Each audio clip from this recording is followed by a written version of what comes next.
Então vamos dar início ao nosso culto de quinta-feira, primeira semana do ministério, de forma oficial, primeiro culto de quinta profética, no mês de janeiro, ao qual nós estamos debaixo de uma revelação de Techuvá.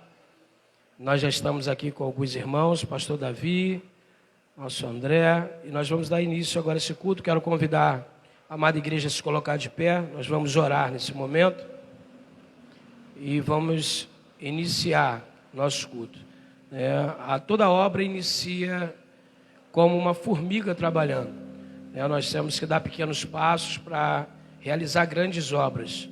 E todo recomeço, ele é bem difícil, mas gratificante ao resultado do trabalho que nós realizamos. A palavra diz: grande é a seara, poucos são os ceifeiros. Vamos orar ao Senhor. Senhor nosso Deus, eterno Pai, Yeshua, chamamos a Tua atenção, Senhor, nesta noite, Pai, para, Senhor, estar conosco nesse momento de culto, Senhor, ao qual apresentamos a Ti, Senhor, o nosso corpo, ó Deus, como sacrifício e adoração, Senhor, no Teu altar, como apresentamos a Ti o nosso louvor, a nossa oração. Senhor, conduza este culto, ó Deus, Senhor, que vidas que através, ó Deus, Senhor, da internet sejam alcançadas, edificadas. A Sua palavra tem o poder, Senhor, ó Deus, de exaltar, de exortar, consolar e edificar. Sua palavra, Senhor, tem poder, Senhor, para abater e exaltar, Senhor, nações. Senhor, em nome de Jesus, queremos, ó Pai, Senhor, ouvir a Sua direção, Senhor, nesta noite. Fala aos nossos corações, que a Sua palavra, Senhor, ó Deus, seja pregada, Senhor, aos quatro cantos. Que essa igreja, Senhor, ao qual está sendo estabelecida, Senhor, dentro de Itaipu, seja uma referência como um hospital espiritual, ao qual vidas, Senhor, que entrem por essas portas, sejam tratadas, sejam saradas as suas feridas. Senhor, um lugar familiar, que seja um ambiente de comunhão, Senhor. Pai, em nome de Jesus, queremos, ó Pai, render graças. Senhor, em nome de Jesus, Senhor, fala ao nosso coração. Pai, estamos sedentos, Senhor, de pão, sedentos de água, Senhor. Precisamos, ó Deus, matar a nossa fome todos os dias, para, Senhor, alimentar a nossa alma, estarmos preparados para, Senhor, enfrentar, Senhor, as adversidades desse mundo, porque, Senhor, esse mundo jaz do maligno, ó Deus, Senhor, mas o Senhor, Senhor, a Tua glória está, Senhor, sobre toda a face da terra. Senhor, em nome de Jesus, nos usa essa geração, Pai, Senhor, que nós venhamos ser canal, Senhor, que nós venhamos ser sal e luz dessa terra, Senhor, que venhamos ser, Deus, como um refletor no meio da escuridão, que possamos, ó Deus, Senhor, ser exemplos, ó Deus, do Seu evangelho de transformação. Vidas sejam transformadas através dos nossos testemunhos, Senhor. Pai, que essa igreja seja, Deus, um testemunho, Senhor, para esse lugar, para esse bairro, Senhor, que Itaipu e adjacências ouçam falar que essa igreja tem um Deus que é poderoso para curar, para exercer milagres, fazer sinais e prodígios e maravilhas. Senhor, em nome de Jesus, que o Senhor venha com Teu poder soberano, Deus, derramando, Pai, Senhor, glória sobre este lugar, que a Tua Shekinah, Senhor, esteja sobre essa igreja. Pai, Senhor, que paralíticos, ó Deus, venham sair daqui andando, Senhor. Pessoas, Senhor, que entrem aqui, Senhor, com cegueira física, saiam enxergando. Deus, o surdo, Senhor, venha ouvir, ó Deus, a Sua palavra. E, ó Deus, o mudo venha falar e sair pregando o Seu evangelho. Senhor, em nome de Jesus, Pai, lhe pedimos nessa noite, Pai, ó Deus, esteja conosco. Mesmo, Senhor, ó Deus, com o início dessa obra, em pequenas quantidades, ó Deus, família nossa, Senhor, aqui está reunida para ouvir, Senhor, a Tua palavra e Te adorar em espírito e em verdade. Senhor, em nome de Jesus, que esse altar esteja debaixo da palavra de Levítico, Senhor, aonde o altar permanece aceso e o fogo arderá continuamente sobre o altar e não se apagará. Senhor, em nome de Jesus, clamamos, Senhor, o teu nome. Yeshua, esteja no controle desse culto em nome de Jesus. Amém e amém. Você pode aplaudir o Senhor. Graças a Deus. Amém.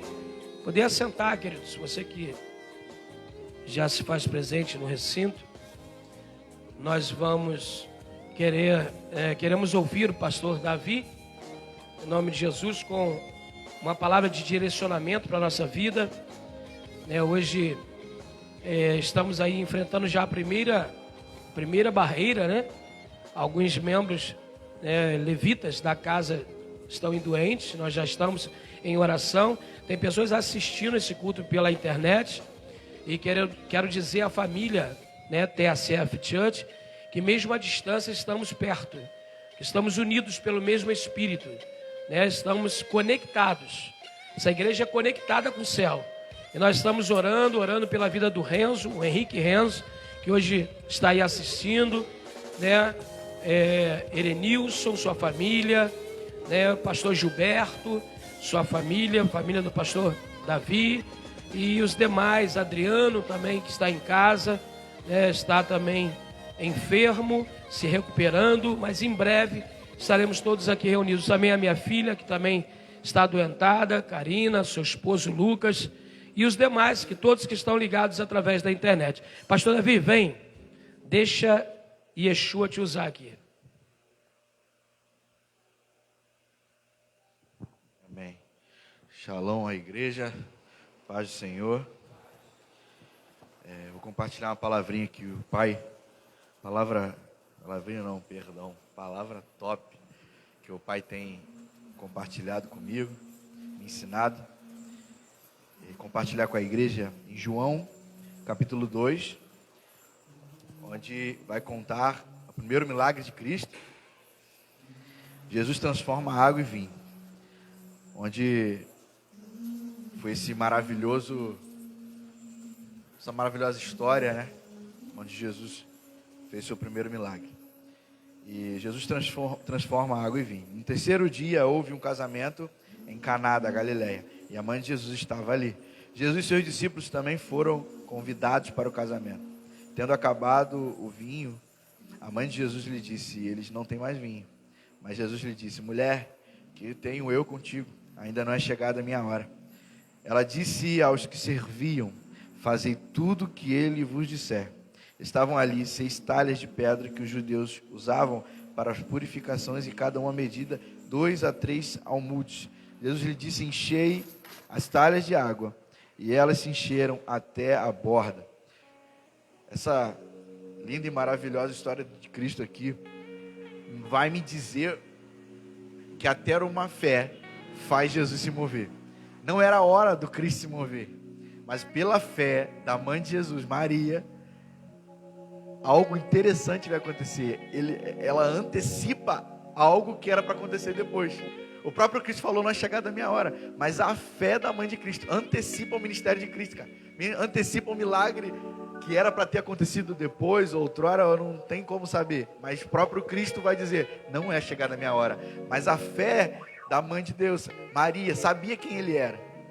Quando a gente sabe quem Cristo é, quem Deus é na nossa vida, a gente antecipa os milagres. Isso é muito forte. Deus falou comigo e Deus me mostrava. Interessante que às vezes não é tempo, mas o tamanho da tua fé revela também a hora, revela também o momento onde Deus pode te usar. Então, estou doente e acho que tem um propósito. Eu não acredito em propósito e doença, mas depende da tua fé para você ser curado. Depende da minha fé para ser curado. O que é interessante no mundo espiritual é que a única coisa que a gente precisa ter no mundo espiritual, no mundo terreno, para que mova no mundo espiritual, é a fé. Se a gente tem isso no mundo terreno, nós conseguimos mover tudo no mundo espiritual. E aqui foi o que aconteceu com Maria, a mãe de Jesus. Pela fé e o conhecimento dela, antecipou o ministério de Jesus. Ela antecipou o milagre que não era para ter acontecido. O milagre onde o próprio Cristo vai dizer: não é chegada a minha hora, que tenho eu contigo, mulher. E mesmo assim, ele mudou uma história inteira ali. Eu acredito que a fé de uma mulher, eu acho que muita gente acha que a Bíblia é machista, despreza a mulher, mas é o contrário. A Bíblia vai dizer em várias passagens da Bíblia o quão mulher foi importante. Essa aqui, então, foi, além de ser a mãe do próprio Criador, do próprio Deus aqui encarnado aqui na Terra, ela, além disso, isso aqui foi uma das coisas que ela fez interessante, que antecipar o ministério, o milagre de Jesus. Então, o que eu tenho para falar para a igreja é: a sua fé determina o seu milagre. Se tu tem fé, cara, as coisas vão acontecer. Eu posso dizer vários também testemunhos meus, onde eu busquei criar fé, pedi Deus me dá fé para que isso aconteça. E logo acontecer, porque a fé é algo que nós precisamos para sobreviver. Senão, nós não conseguimos viver as coisas que o Pai tem para a gente. Só dependemos da nossa fé. E é isso que eu tenho a palavra para hoje, que isso possa ficar no coração da igreja que está nos assistindo hoje na internet. A fé, ela move montanhas. Então, cria essa fé, peça para o Espírito Deus gerar a fé dentro de você. Peça a Deus fé. Isso é o que nos faz mover, o que faz a igreja se mover. É diante e mediante a fé de Deus. Amém? Muito obrigado, apóstolo. Glória a Jesus. É tão importante que você, aqui o Pai te usou, da importância da mulher na igreja, que a tipologia bíblica fala que a igreja, ela tem o simbolismo da mulher. A mulher simboliza a igreja, né? E quando Jesus, ele ressurgiu, né?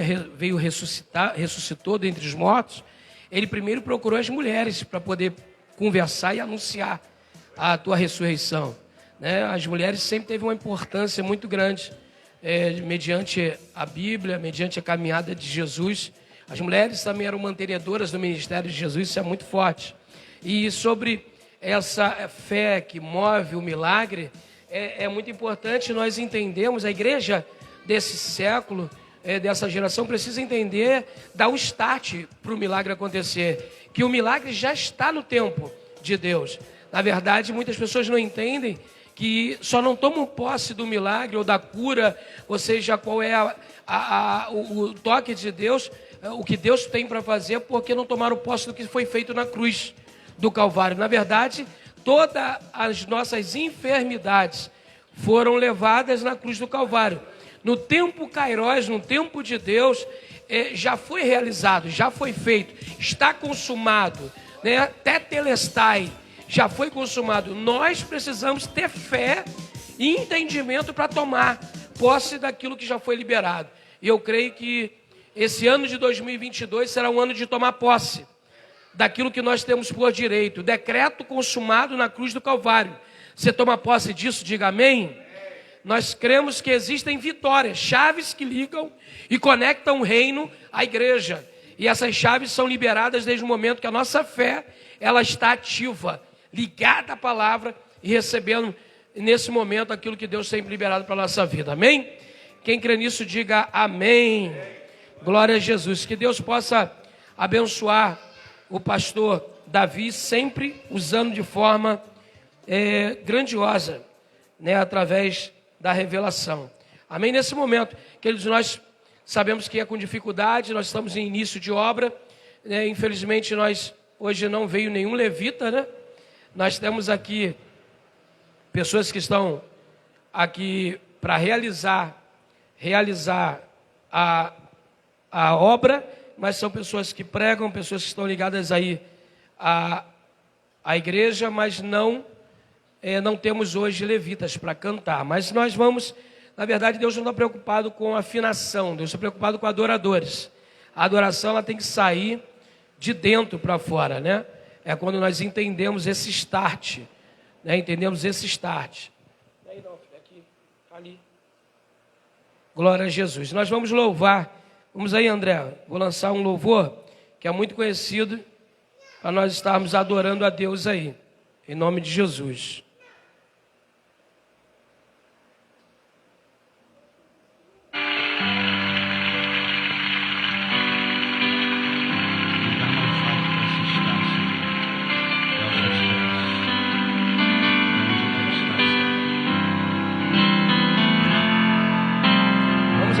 você que sabe. Perto quero estar. Junto aos teus pés, pois prazer maior não há que me render e te adorar. Tudo que há em mim quero te ofertar.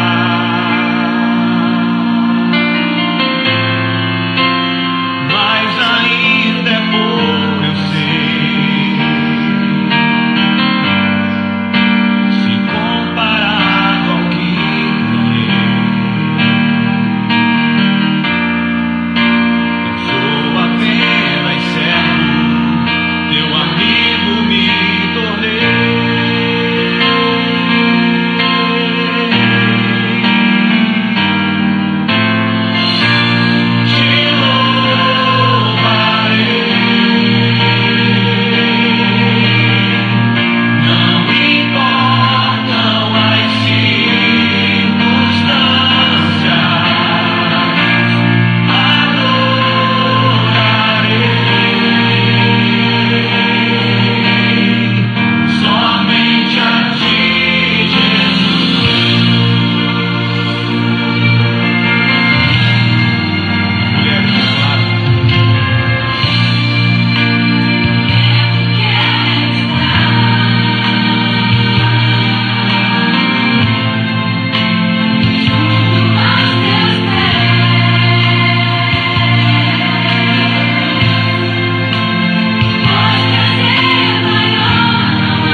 Glória a Jesus. Te louvarei.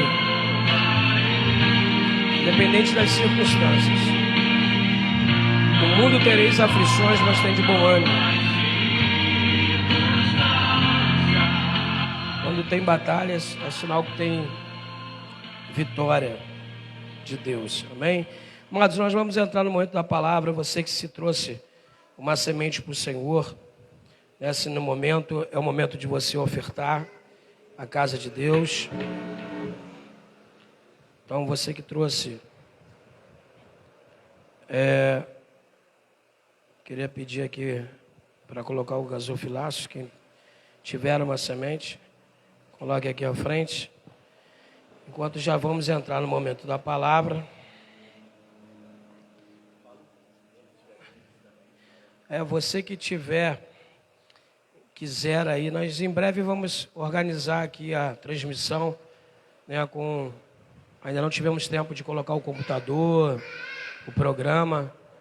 Nós vamos ter o Pix, né? Nosso Pix aí, quiser você também ajudar nessa obra, é o CPF 029 985 107-95.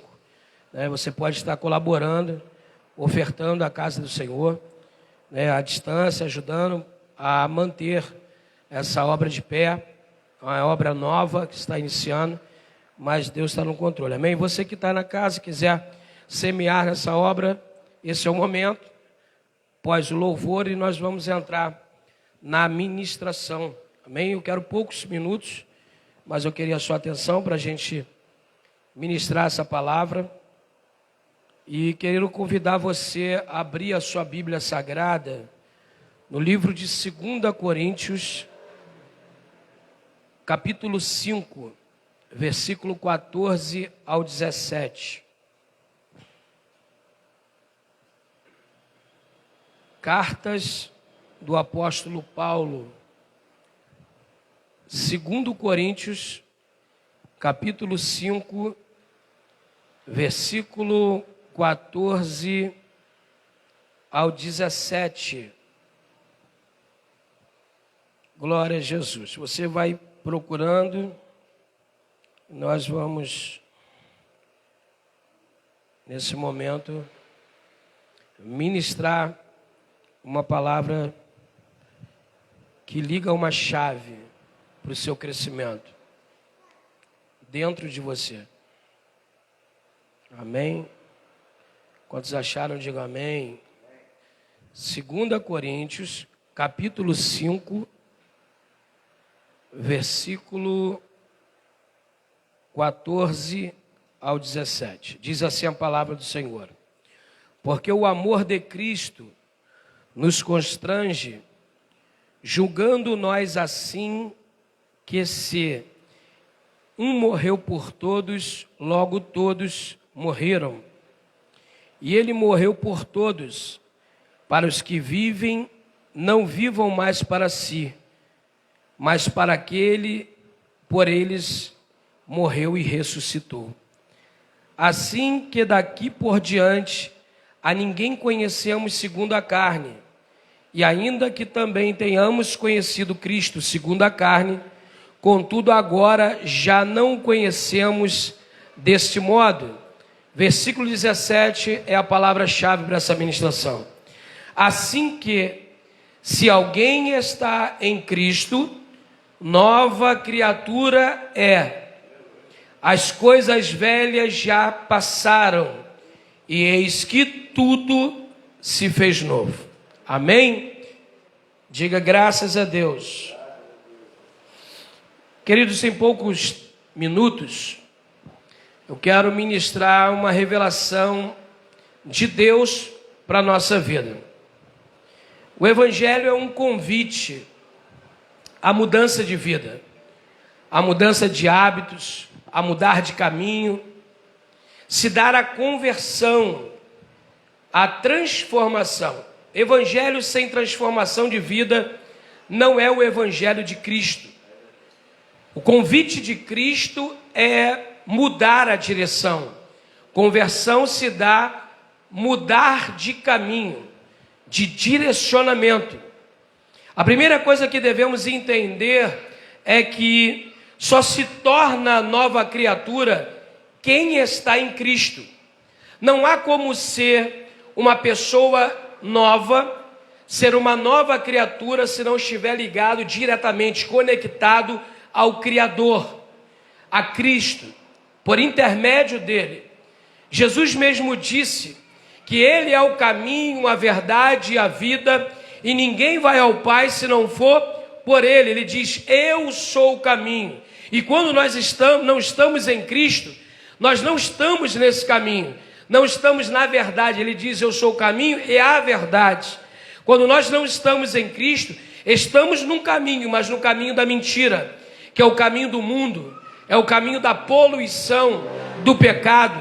Mas quando estamos ligados a Cristo, estamos no caminho da verdade. Ele é o caminho, a verdade e a vida. Não há vida longe de Jesus, não há vida sem Cristo, não há vida no caminho, sem o caminho de Cristo, porque a vida se dá quando entendemos quem Jesus ele é para a nossa vida, quem Jesus, o que Jesus representa para a nossa caminhada. Estar em Cristo é passar a andar na companhia dele. Estar em Cristo não é só pronunciar o nome de Cristo. Quantas pessoas no mundo dizem: eu tenho Jesus no meu coração, eu tenho Deus no meu coração. Mas como Deus pode ter o coração se não tem as atitudes, se não tem as ações? Deus não quer só o coração, Deus quer o nosso corpo como sacrifício por completo. Deus quer nos santificar, nos purificar. Deus quer nos dar uma vida nova, uma vida de transformação, uma vida reta, uma vida de mudança. E quando nós estamos em Cristo, Ele pede sim o nosso coração, mas o coração está ligado à mudança de hábitos, à mudança de vida, né? E quando nós estamos na proposta do Evangelho, precisamos prosseguir em conhecê-lo, através do que? Da palavra de Deus. Quando nós buscamos o caminho de Cristo, nós começamos a ser transformados, e não há outro caminho se não for ser lavado pelo conhecimento da Sã Escritura, pela palavra de Deus. Aí vem o discipulado, porque é através da palavra que nós viramos discípulos. Não há discípulo de Cristo se não tiver conhecimento na Escritura. Jesus, ele tirou um tempo, para quê? Para discipular. Ele iniciou a igreja na terra, escolheu os seus apóstolos, os discípulos mais próximos, e passou tempo com eles. O que nós vivemos nessa geração são igrejas que querem transformar vidas, mas não querem se doar a passar tempo, a discipular. Não existe, pastor Davi, crescimento na igreja de Cristo se não tiver discipulado, se não tiver corpo a corpo, tempo que você dá o seu tempo para as novas vidas, para as vidas com novos convertidos. Nós precisamos entender que o Evangelho é comunhão, é a proximidade, é chegar perto, estar perto das pessoas que precisam ser libertas. A libertação não vem à distância. O discipulado era assim: Jesus chamava para comer junto, Jesus subia ao monte com eles, Jesus dormia perto dos discípulos, e mesmo assim encontrou dificuldades. Por quê? Porque nós passamos muito tempo no mundo sem a verdade, e é muito mais fácil você ser atraído pela proposta do mundo, as facilidades que o mundo oferece, do que você caminhar com Deus, caminhar com Cristo. Porque quando você segue Cristo, você tem que renunciar às suas vontades, renunciar ao teu eu. E quando você passa a conhecê-lo, quando você passa a andar com Ele, então você começa a se parecer com Cristo. Aí nós somos imagem, semelhança de Deus. Por quê? Porque nós começamos a conhecer o Senhor. E quando a gente passa a conhecer a Cristo, a primeira coisa que nós recebemos é uma mente nova, metanoia. A mentalidade muda. Nós começamos a entender que aquilo que a gente fazia era errado, e agora a gente começa a acertar. A gente meio que volta o caminho e começa a fazer um caminho, uma trajetória, acertando aonde errava. A gente começa agora a ter atitudes diferentes, a mudar o nosso vocabulário, a atitude, outrora que nós tínhamos, às vezes, falta de paciência e etc. São coisas que são transformadas através da proposta do Evangelho, através da ajuda do Paracleto, do Espírito Santo. Nós somos confrontados. Evangelho sem confronto não é evangelho. O Evangelho de Cristo nos chama para um confronto. De quê? Com o nosso próprio eu. Nós somos confrontados a uma transformação verdadeira. Não existe estar em Cristo e continuar com os mesmos hábitos. Não existe estar em Cristo, estar na igreja é uma coisa, dentro da igreja é uma coisa. Estar em Cristo, caminhar com Cristo, viver o Evangelho é transformação de vida. Logo, baseado em quê? Transformação de caráter. Algumas pessoas, pastor Davi, se enganam em achar que quando aceitamos Jesus, trocar a vestimenta é sinônimo de conversão. Tem algumas pessoas que se vestem ataviados na igreja, aparentemente parecem crentes. A roupa é de crente, a Bíblia é de crente, vai para o culto de crente, congrega na igreja de crente, mas atitudes não condiz com uma vida de um crente, de um cristão. As atitudes não revelam a transformação do Evangelho. As atitudes não testemunham a transformação do Evangelho de Cristo. Então nós, quando aceitamos Jesus, como é que nós começamos a nos parecer com Cristo? Primeiro, Paulo diz, ser renovado pela mente, transformado pela palavra. E aí, quando a gente começa a ser transformado, automaticamente o nosso caráter começa a ser polido, porque o nosso caráter começa a receber influência da palavra. Nós somos tocados pelo Espírito Santo. O Espírito Santo começa a nos chamar, a nos convocar e a confrontar para essa mudança de vida. O processo para se tornar uma pessoa melhor é começar entendendo que para estar nele devemos ser moldados pela palavra. Existem pessoas que estão na igreja, mas não têm tempo para a palavra. Tem pessoas que querem um mover.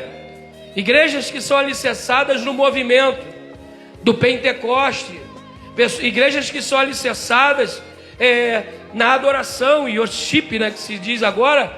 Mas a palavra é o mínimo. Pessoas que enchem a igreja no dia da adoração ou da festividade, mas as salas de ensino estão vazias. Pessoas que não passam tempo em frente da sua Bíblia Sagrada.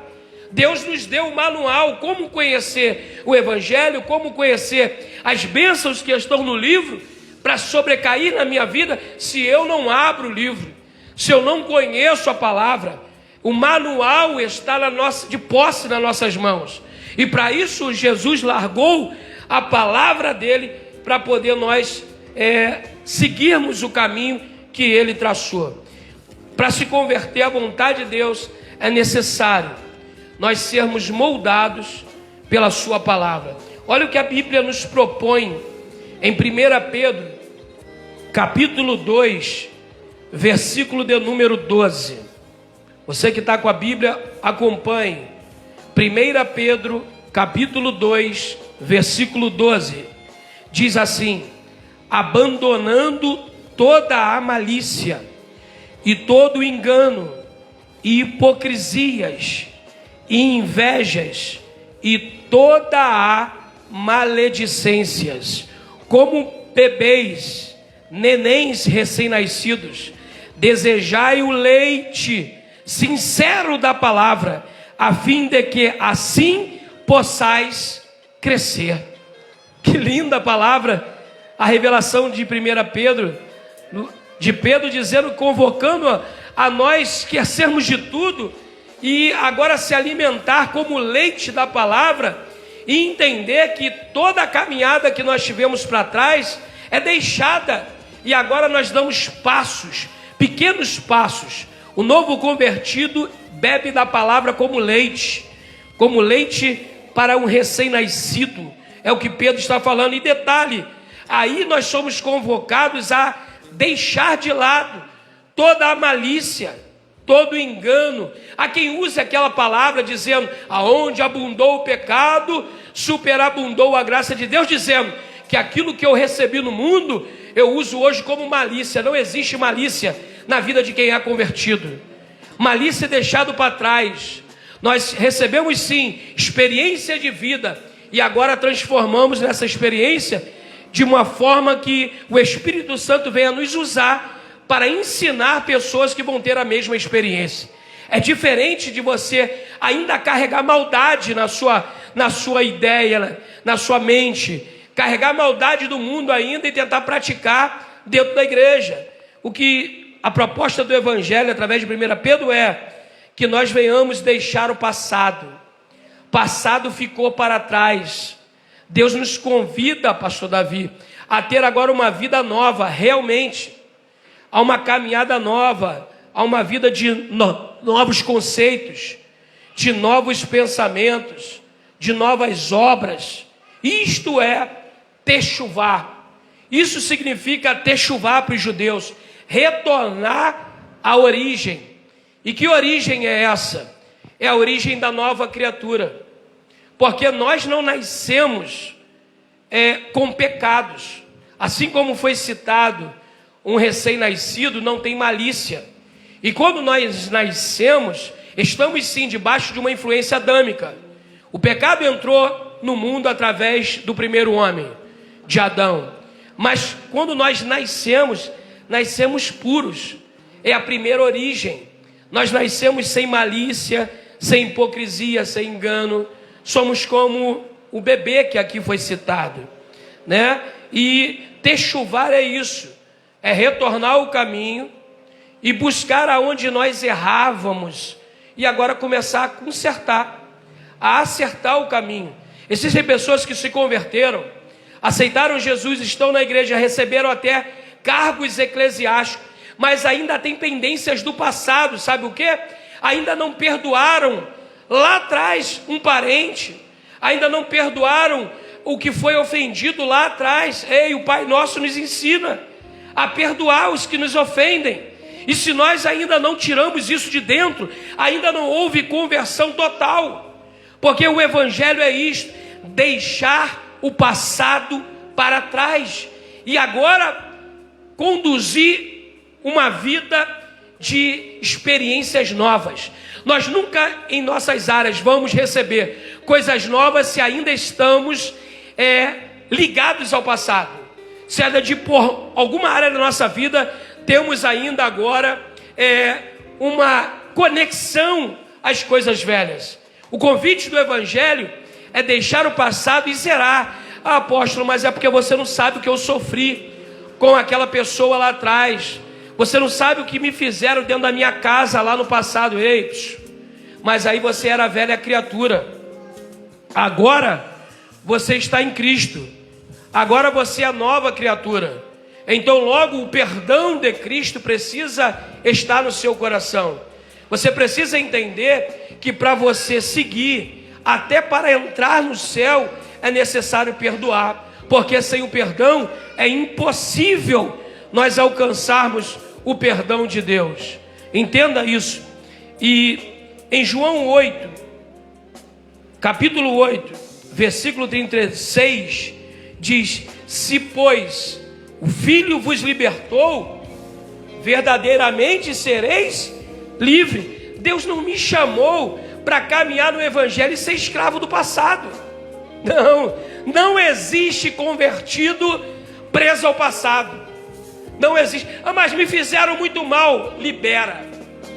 Porque isso te faz mal. Porque quando você tem ligação ao passado e você não consegue perdoar quem te fez mal, na verdade você está se fazendo mal a si mesmo. A tua vida não cresce, não deslancha. Bênçãos estão presas no segundo céu, no mundo espiritual. Elas não descem sobre a tua vida. As coisas novas de Deus, para poder fazer você avançar, conquistar, progredir, não chegam enquanto você não zerar, enquanto você não desconectar do passado e ligar ao presente, caminhar para o futuro. O alvo é Cristo. Vamos olhar para o exemplo do escritor. Aqui nós estamos numa carta do apóstolo Paulo. Quem foi Paulo? O nome Paulo é um nome romano de Saulo, né? Paulo nasce em Tarso, né, da Cilícia. Embora tenha nascido como cidadão romano, Paulo ele era judeu, né, pela dispersão, ele era um israelita circuncidado da tribo de Benjamim. E você vai ver a história de Paulo, né, aos pés do ensinamento dos fariseus, aos pés do grande Gamaliel, o doutor da lei. Você vai ver que Paulo, ele com certeza ele é educado em Jerusalém, né, cresce debaixo da lei, porém não tinha nenhum contato ou nenhum conhecimento sobre o amor do reino através de Cristo. Para Paulo, Cristo é qualquer um, é um homem. Paulo não reconhecia a divindade, né, de Cristo. Por quê? Porque Paulo só conhecia a lei, só tinha um conhecimento. Mas você vai ver o techuvá acontecer, a conversão na vida de Paulo. E você vai ver a mudança tão transformadora que vai transformar também a igreja de Deus. A igreja de Cristo, ela é transformada através da transformação do reino sobre a vida de Paulo. Porque você vai ver a Bíblia afirmar que ele se torna, Paulo, um perseguidor da igreja, né? Alguém que o livro de Atos dos Apóstolos informa que quando Estevão ele foi apedrejado, foi morto, as suas vestes foram depositadas aos pés de Paulo de Tarso. Paulo foi presente na morte de Estevão. Alguns deduzem, alguns estudiosos, eles deduzem que a transformação na vida de Paulo começou desde o momento da morte